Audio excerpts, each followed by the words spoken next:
Hello people, so today we will talk about Instagram and the way how we can turn off the red receipt on Instagram.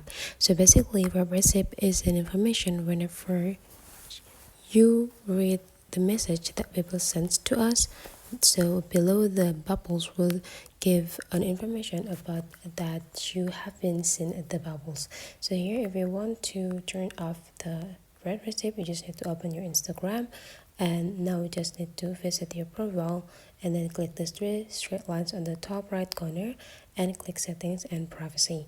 The next thing you need to do is just go scrolling down until you found who others or how others can interact with you, and just click messages and story replies.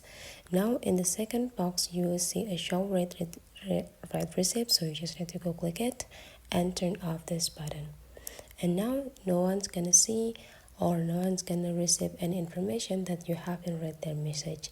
So basically that's the way, or that's the informations for today. I hope you enjoyed this video, and let's meet again into other tutorial.